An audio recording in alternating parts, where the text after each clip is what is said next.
पाकिस्तान के केंद्रीय वित्त मंत्री इसहाक डार ने चीन की ओर से $70 करोड़ का कर्ज मिलने का ऐलान किया। तो शायद उनके खुश होने की वजह पाकिस्तान के कम होते विदेशी मुद्रा भंडार में बढ़ोतरी थी। लेकिन चीन और चीनी बैंकों से हासिल किए गए कर्ज अब पाकिस्तान पर कुल कर्ज का 1/3 हो चुके हैं। पाकिस्तान पर जितना कर्ज है, बीते 8 सालों में चीन और चीनी कमर्शियल बैंकों से हासिल किए गए कर्जों में काफी बढ़ोतरी देखी गई है। ऐसे में पाकिस्तान की मौजूदा आर्थिक हालत की एक बड़ी वजह विदेशी कर्जों की वापसी को बताया जा रहा है, जिसकी वजह से देश के विदेशी मुद्रा भंडार में काफी कमी हो रही है। गौरतलब है कि पाकिस्तान को मौजूदा वित्तीय वर्ष और अगले 2 वित्तीय वर्षों में विदेशी कर्जों में बड़ी अदायगी करनी है। मौजूदा वित्तीय वर्ष के बाकी महीनों में पाकिस्तान को $8 अरब के विदेशी कर्जों की अदायगी करनी है। इससे ज्यादा बड़ी चुनौती अगले 2 सालों में पाकिस्तान को $50 अरब का विदेशी कर्ज अदा करना है। इसमें वो कर्ज भी शामिल है जो चीन और चीनी कमर्शियल बैंकों को वापस करना है। पाकिस्तान अर्थव्यवस्था के विशेषज्ञों का मानना है कि चीन की ओर से कर्ज अदायगी की सुविधा निश्चित रूप से पाकिस्तान के आर्थिक मोर्चे पर जोखिम को कम कर सकती है। लेकिन इसके साथ साथ दूसरे देशों और अंतर्राष्ट्रीय वित्तीय संस्थानों की ओर से कर्जों की रीशेड्यूलिंग भी बहुत जरूरी है।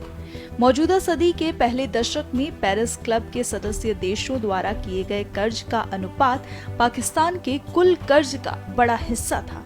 लेकिन पिछले 7 से 8 सालों में चीन का दिया गया कर्ज सबसे अधिक है। इसके साथ ही चीनी बैंकों के कर्ज में भी जबरदस्त इजाफा हुआ है। अर्थशास्त्रियों के मुताबिक चीनी कर्ज बढ़ने की वजह पाकिस्तान चीन आर्थिक गलियारा भी है, जिसमें ऊर्जा और बुनियादी ढांचा परियोजनाओं में कर्ज के रूप में चीन से पैसा लिया गया है। इसके अलावा विदेशी मुद्रा भंडार बढ़ाने के लिए चीनी कमर्शियल बैंकों से भी कर्ज लिया गया है। इसका ताजा उदाहरण चाइना डेवलपमेंट बैंक की ओर से मिलने वाला $70 करोड़ का कर्ज है। इसके बारे में वित्त मंत्री इसहाक डार ने कहा है कि ये विदेशी मुद्रा भंडार को बढ़ाने में मदद देगा। पाकिस्तान का कुल विदेशी कर्ज वर्तमान में $97 अरब से अधिक है, जिसमें अंतर्राष्ट्रीय वित्तीय संस्थानों, विभिन्न देशों, विदेशी वाणिज्यिक बैंकों और अंतर्राष्ट्रीय बांड बाजार का कर्ज शामिल है। स्टेट बैंक ऑफ पाकिस्तान के मुताबिक इस कर्ज में Paris club, IMF, world bank, Asian development bank और दूसरी अंतर्राष्ट्रीय वित्तीय संस्थानों के कर्ज शामिल हैं। पिछले 7 सालों में पाकिस्तान की उधारी को देखते हुए विदेशी कर्ज, जो 2015 में सकल घरेलू उत्पाद का 24% था, वो 2022 में बढ़कर 40% हो गया। हालांकि जब IMF ने पिछले समीक्षा मिशन के बाद पेश की गई रिपोर्ट में पाकिस्तान के कर्ज का ब्यौरा पेश किया था, तो इसमें पाकिस्तान के कुल कर्ज में चीन की भागीदारी 30% थी।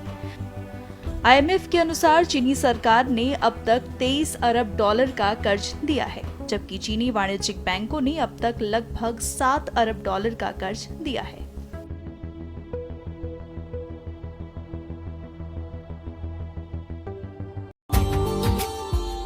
Subscribe now and press the bell icon. Never miss an update.